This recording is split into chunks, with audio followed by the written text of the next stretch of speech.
Bismillahirrahmanirrahim. Assalamu alaikum. This is lecture number 2, unit number 8, function and graphs. The topic of this video lecture is background knowledge for a function. You know that every mathematical concept is linked with previous knowledge that you studied in the previous classes. So for the function, we studied two concepts which directly related to the function, that are sets, and the second one is relations. In relation, first for the relation you need to know the Cartesian product of two sets. So to discuss the function, you need the basic knowledge of sets, relations, and obviously Cartesian product of two sets. And with the help of these two concepts, we can define a function. In other words, we can say that for the function we need the two concepts which are sets and relations. Sets and relations are used to define the concept of a function. So before to discuss if the function, we need to recall the basic concepts of set and relation. What is a set? You all know set is the collection of well-defined and distinct objects. Sets. In historical point of view, the theory of sets was developed by German mathematician Cantor. So historically, the theory of sets for the first times was developed by German mathematician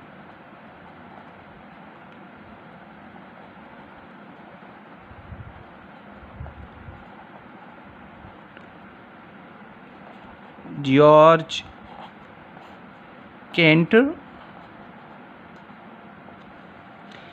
He discussed the set while studying the trigonometric series. Okay, a definition of a set is a set. This is the definition. A set is a well-defined collection of distinct objects. Well-defined collection of distinct objects.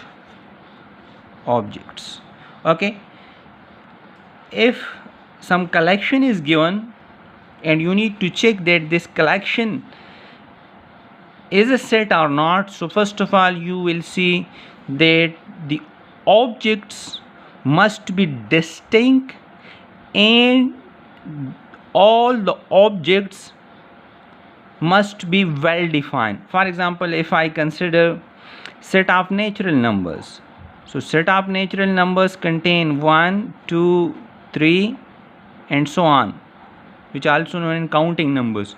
So you see that 1, 2 and 3, every element of the set is distinct from the other. Distinct means different, and every number is well defined. 1 is a well defined number, 2 is a well defined number. One has its own meaning. One is actually a geometrical distance on a number line from the reference point. So this collection is called a set. So whenever you enclosed such a collection, which are well defined and distinct in these curly brackets, so that is the set.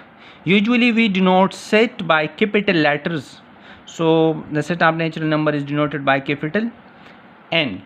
Okay, so this is the notation. Now before to discuss the this is the basic knowledge of set. We didn't need to go in detail in sets. Okay, now I am coming towards the relation. Before to discuss the relation, we will discuss the Cartesian product of two sets.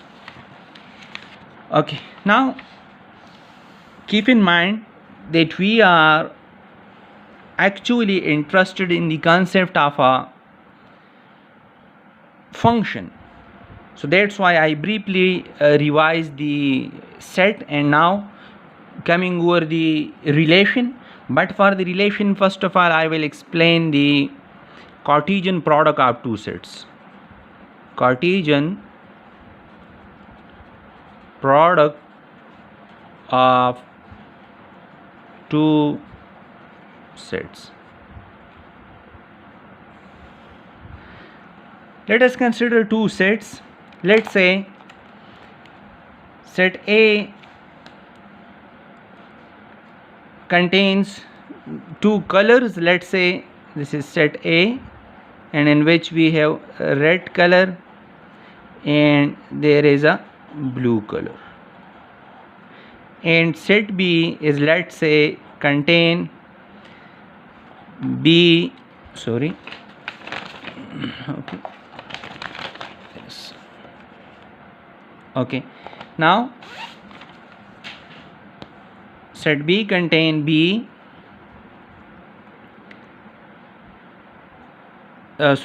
C and S. These must be small. These letters are small letters because the elements of the set are denoted by small letters. Okay, now where this B is for the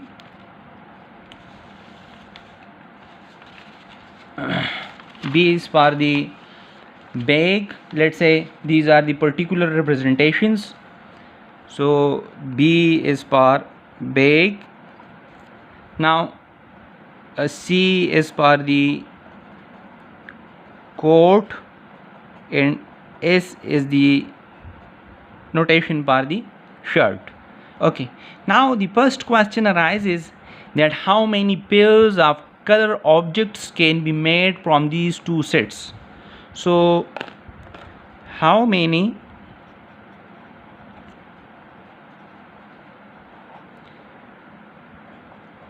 pairs of color objects can be made from these two sets. So proceeding in a very orderly manner, we can see that there will be 6 distinct pairs, and those 6 distinct pairs are, now I am writing red with B. This says that the bag is red.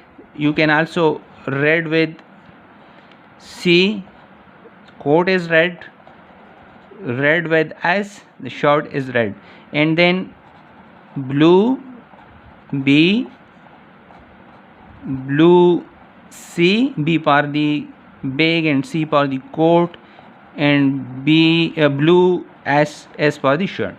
So this is the 6 distinct pairs that we make from these two sets.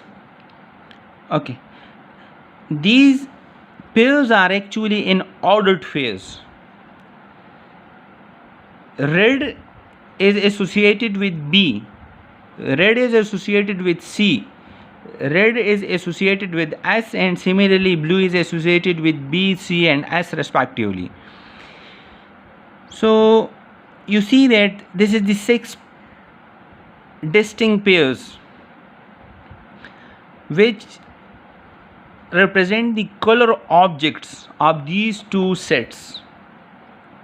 Now, to define the Cartesian product properly, if I can make an ordered pair of the elements taken from two given sets, and that pair of elements written in the small brackets, and then enclose that small brackets into the curly brackets, so that will be the Cartesian product. So going towards the proper definition of the Cartesian product, let's say we have two sets. Let's say we have a set P, this is a set P, and we have another set, this is the first, another set, let's say Q. So the Cartesian product of these two sets will be denoted by P cross Q. This is the Cartesian product of Phi and Q, and this Cartesian product will contain the ordered pairs in which the first element of the ordered pair from the set P and the second element must be from the set Q. So this is small p and small q such that P belongs to the set P and Q belongs to the set Q. So this is the Cartesian product of these two sets. Cartesian products actually contain the ordered pairs. You see, this is the ordered pair P and Q. This is the ordered pair. Remember, Cartesian product contains the elements which are in the ordered pairs. This is the element of this Cartesian product. Actually, when you multiply, when you do the Cartesian product of two sets, you will get another set, and that set will contain the elements in the form of the ordered pairs. Okay, so this P is associated with this Q in this ordered pair. This Q is called the image of P under a relation, some relation. So this Q is the image of P under some relation. We will discuss that in coming steps. Okay, so this is the Cartesian product. This is the basic definition of the Cartesian product. Now, if I consider the above example, so you see that this is actually the Cartesian product of these two sets if I enclose these ordered pairs in the curly brackets. So for this, the Cartesian product of AB is denoted by A cross B. This is your A and this is your B. You see that A contain red and blue, and B contain the BCS. B is for the bag, C is for the coat, and S for the shirt. So this is the, you see, all possible ordered pairs are included in the Cartesian product, because Cartesian product actually contain the ordered pairs in which the first element of each ordered pair from set number 1 and the second element of each ordered pair from the second set, and that second element in the ordered pair is actually the image of the first element under some relation. Okay, so this is the Cartesian product. Now first you must need to remember these are the two important points. If in Cartesian product, let's say A cross B, this is the Cartesian product. So this Cartesian product will be empty if A is empty set or B is empty set. For example, let's say if A is 1, 2, this is a set, and B is empty set, and you need to find out the Cartesian product. So the Cartesian product is also a set which you obtain by taking the elements in the ordered pair form, in which the first element from the first set and the second from the second set. So if one of the set is empty in the Cartesian product, so that Cartesian product will be also empty.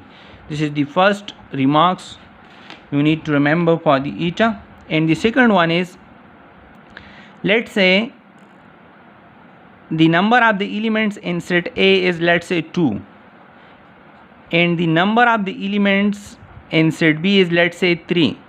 So remember that the number of the elements in their Cartesian product will be equal to 2 multiplied by 3, which is equal to 6. Mean, if the number of the elements in journal, if I write, if the number of the elements in the set A is, let's say, P, and the number of the elements of set B is, let's say, Q.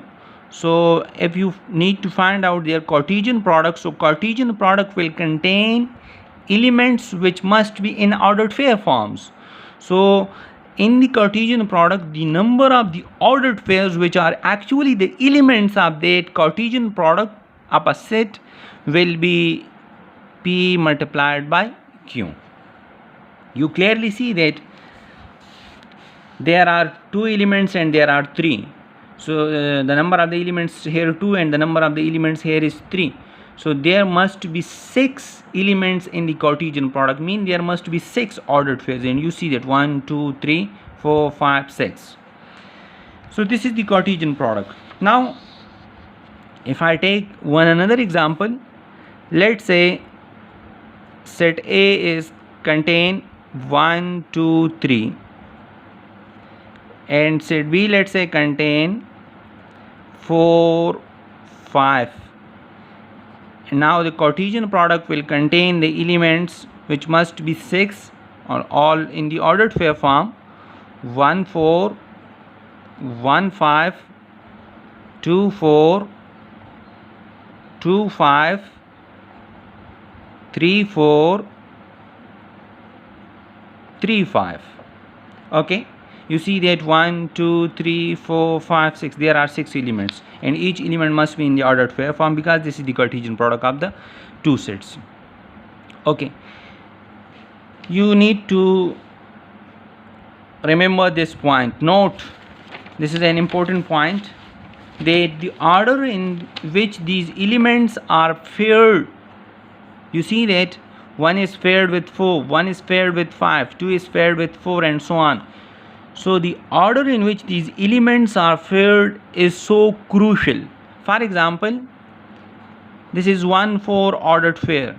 So remember, this ordered pair is not the same as 4, 1 ordered pair. Both of them are different. Remember this point. Here 1 is attached with 4, so 4 is the image of 1 under some relation, and here 4 is attached with 1, so 1 is the image of 4 under some relation. So both of them are different. Okay, now going towards the relation. When you take a subset of the Cartesian product, so that subset is called the relation. So you must remember the point that the subset of the Cartesian product must contain the elements in the ordered pair form. So whenever you take the, now coming towards the relation, so let's say we have a set A. I am taking a small set, let's say that contain 1, 2, and set B contain 3 and 4. So their Cartesian product will be 1 with 3 ordered pair, 1 with 4, 2 with 3 and 2 with 4. So whenever you take a subset of this Cartesian product, let's say R1, this is 1 3 and 1 4, this is my first subset. Now this is the subset of this set because all the elements of this set is contained in this Cartesian product. So this is the subset.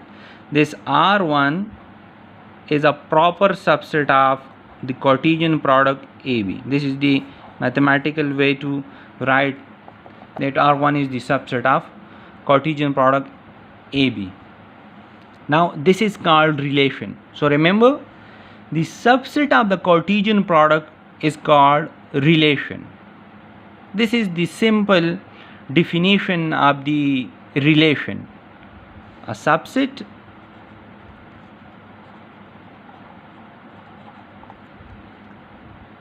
let's say R of a Cartesian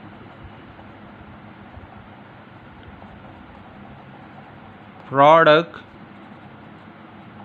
A cross B is a relation. So this is a relation. In this relation we have two ordered pairs. Okay, now you clearly see that 1 is associated with 3 and 1 is associated with 4. So 1 is the element of set A and 3 is the element of set B. 1 is the element of set A and 4 is the element of set B. So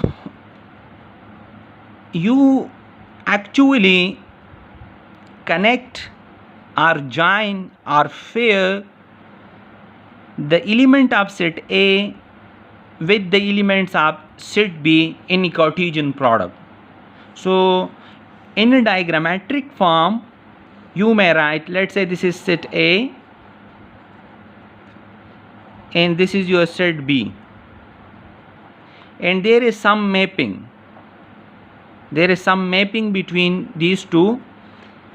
This is 1, this is 2, this is 3, this is 4. So if I consider this relation, so 1 is connected with 3 and 1 is paired with 4 as well. So you see it. This is the diagrammatic way to represent this relation R1. Now this relation R1 is not a function. Which relation is said to be a function? So a special kind of relation is called function. In this relation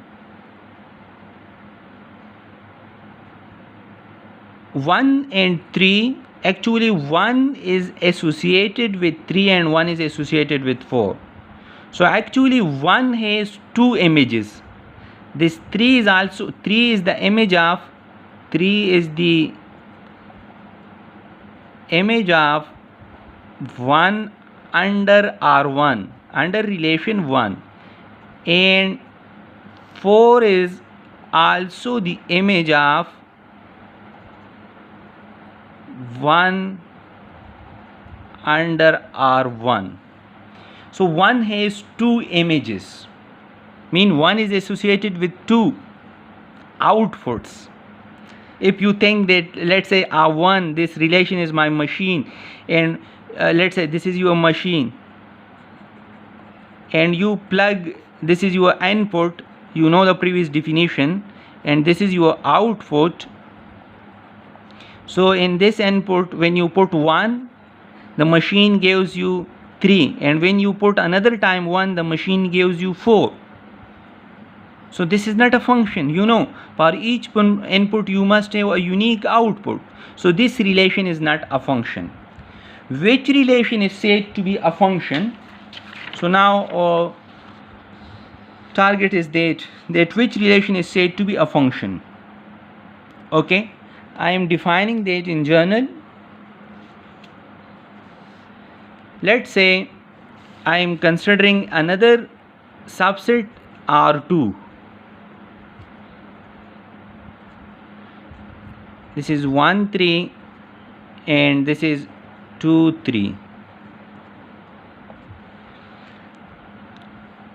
Actually this is and you have two sets. You need to remember the sets mean the Cartesian product. 1 and 2 is the set A and 3 and 4 is the set B.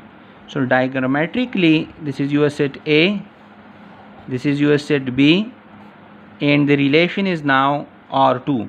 According to this relation, 1 is associated with 3 and 2 is associated with 3 as well.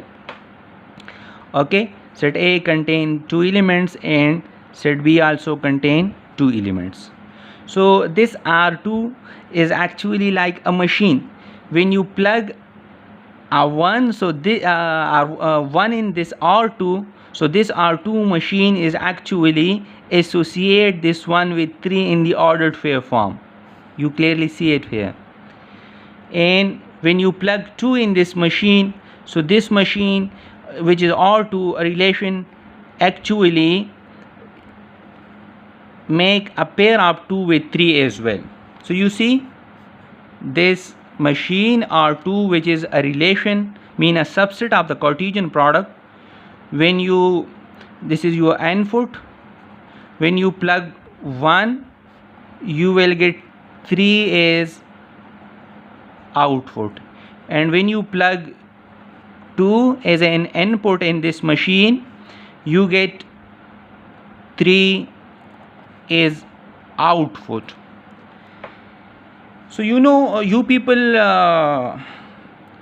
know a definition from the previous classes that a relation is said to be a function if the first elements of the ordered pairs, which are the elements of the relation, remember that point, if the first elements of the ordered pairs are equal to set A and there is no repetition, so you see that the first elements of the ordered pairs, 1 here is 2, so 1 2, this is a set A, and there is also in the first elements of the ordered pairs in this relation there is no repetition.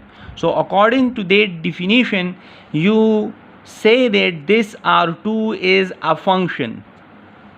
So what is the definition of a function? You know from the previous classes that a relation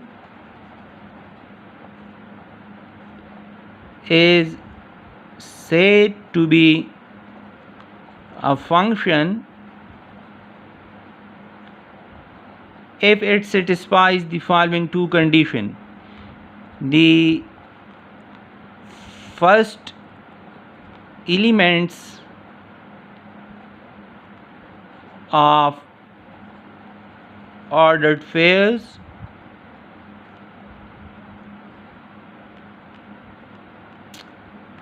in the relation which is R2, in this case generally we denoted by R, is equal to set A.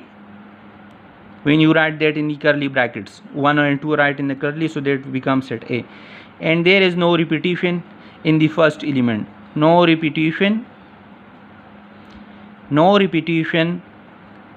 in first elements of the ordered pairs in R, mean in the given relation. So that relation is called a function. So actually this relation is a machine in which you plug 1 you will get 3, in which you plug 2 you will get 3. So you see that for each input you have unique output. Whenever you plug 1 you will get 3. So 3 is the image, is actually a unique image of 1.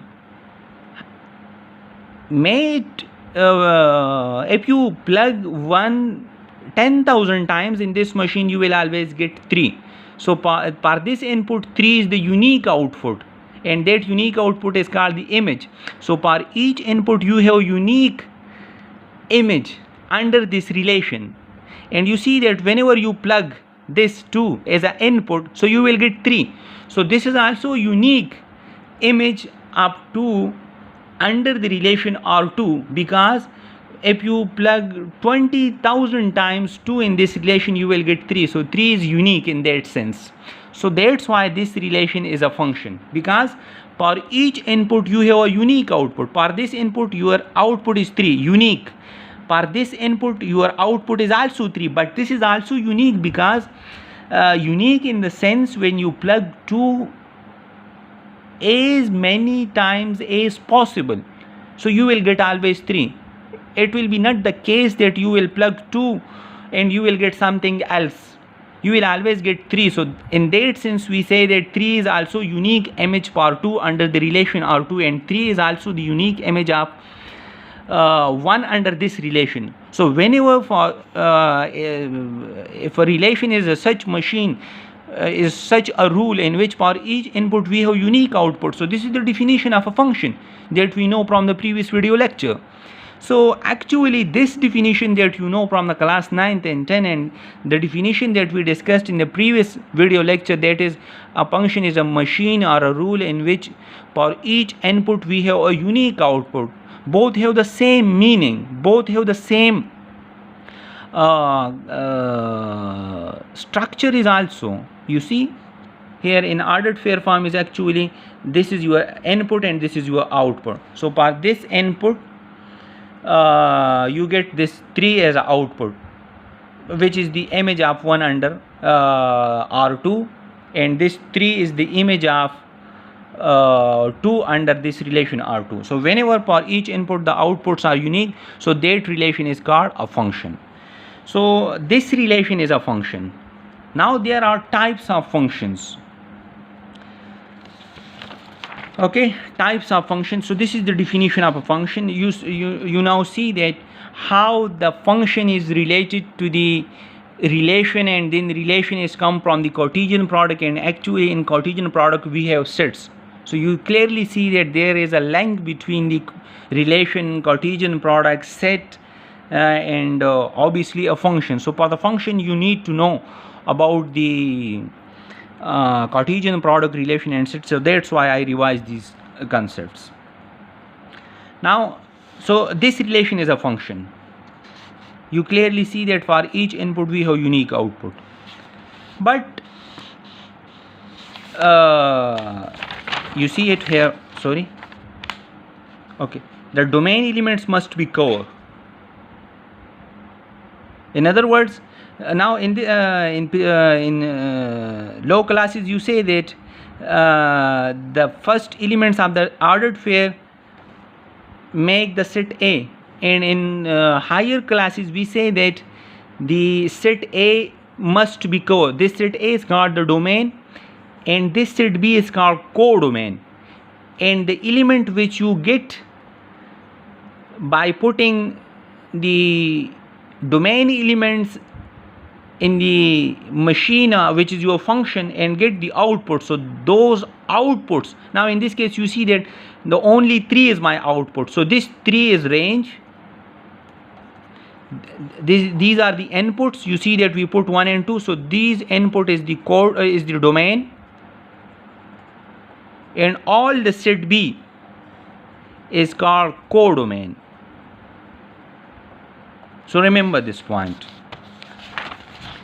Whenever we have a set A and set B, and you have a mapping from, let's say a mapping from or you can say a function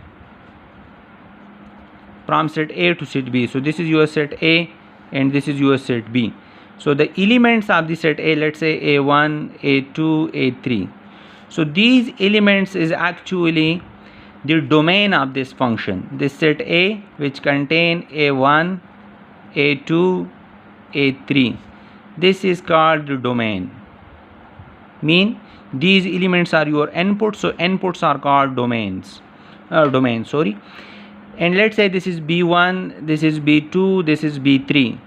So this relation, this mapping, you can also name this mapping. This mapping is called function if for each input we have a unique output. Now if I write, now you see that when you plug A1 in this mapping in this machine, you will get B1. So this B1 is unique for A1. When you plug A2 in this machine, you get B1. So B1 is also unique for A2, because whenever you put A2, you will always get B1. So this B1 is that, in that sense is unique. Now this A3 is, there is no image for A3, so this not be a function, because the ordered phase, the first element of the ordered phase must be equal to set A. So that's why your domain must be code. So let's say I map A3 with B3. So when you plug A3, so that machine will gives you B3. So this B3 is unique for A3. So according to the definition, this relation, this mapping is a function. Now whenever you plug A1, you will get B1. Whenever you plug A2, you will get B2. Whenever you plug A3, you will get B3. So this is a function, this f is a function. Now in this function, this is A1, A2 and A3 is your domain. This B1 and B3, you see that B1 and B3 are your outputs. So this B1 and B3 is your range. This is your range. And the whole set B is called codomain. Remember this point. The whole set B is called codomain. So for the case of the function, remember that domain must always be core. Mean for each input you must have a unique output. And whenever a codomain is equal to range, mean when the whole codomain is also code, so that function is called onto function. So this is the example of the onto function. Let's say set A, this is set B, this is, let's say, function A1, A2, A3, and let's say this is A1, B1, B2, let's say. So for A1 we have B1, and let's say for A2 we have B2, and for A3 we have B1. So f of A1 is equal to B1, f of A2 is equal to B2, f of A3 is equal to B3. So this B1 is the image of A1 under this function. This B2 is the image of A2 under this function. This B3 is the image of, this is also B1. This B1 is the image of A3 under this function. So now you see that the range is also equal to the codomain. B1, B2 equal to set B. So this is a function because the domain is core, and this function is now onto function because the range is also core, because for each element of set B you have a pre-image in set A. This B1 is the image of A under F, and this A1 is the pre-image of B under F. Similarly, B1 is the image of A3 under F, and A3 is the pre-image of B1 under F. And similarly, B2 is the image of A2 under F, and A2 is the pre-image of B2 under F. So all the codomain is also core, mean codomain is also equal to range. So this function is called onto function. And when the codomain is not core, mean the codomain is not equal to the range, so this function is sometimes called into function. Into function. And whenever you see in this case, for each input we have unique output, mean for you see now if I write it in the detail form, so you see it here.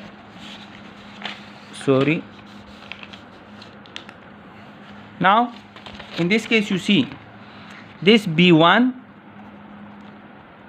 is the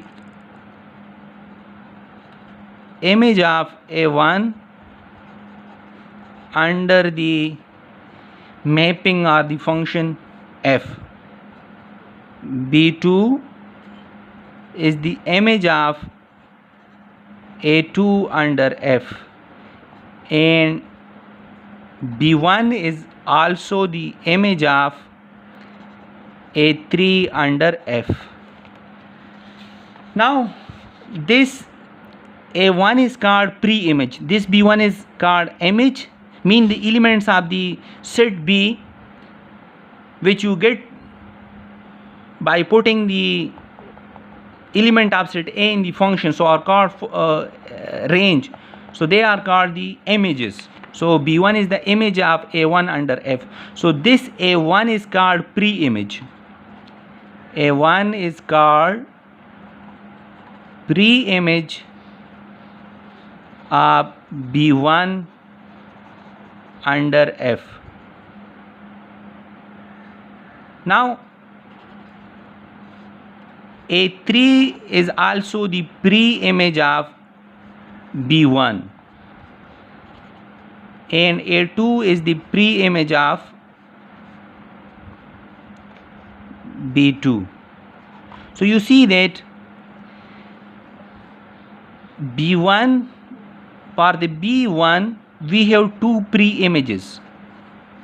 So if I write the set B here and set A here, so that relation must not be a function, because for B1 we have two pre-images. So when you write B1 in B in place of A and A in place of B, so mean you are changing domain into range and codomain into domain and domain into codomain, so that's why that will be not a function.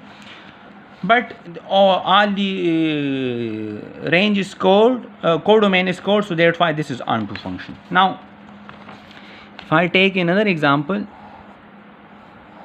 let's say this is set A which contain A1, A2, and let's say set B is B1, B2, and there is a mapping under which A1 is associated with B1 and A2 is associated with B2. So you see that B1 is the image of A1 under f, and A1 is the pre-image of B1 under f, and similarly B2 is the image of f A2 under f, and A2 is the pre-image of f under of B2 under f. So you see that for every input you have unique output.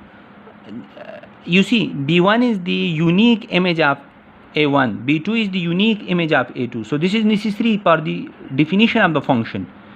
But you see this A1 is associated with B1 and A2 is associated with B2, so there is no repetition in the first element of the ordered pair as well as in the second in the second element of the ordered phase. So such type of functions are called 1-1 functions.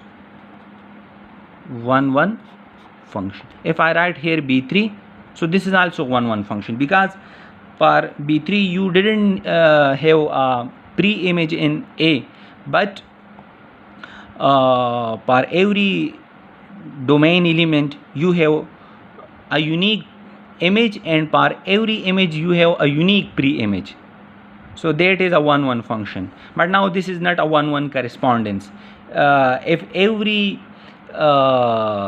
codomain element is also a pre-image in the domain element, so that is called 1-1 correspondence. So these are the some examples, some types of the functions that we discussed. Hope you will get some idea from these, and this is actually the knowledge that you already know from the previous classes. So I hope that you will get benefit from this, and inshallah onward we will discuss the other topics related to the functions. Thank you.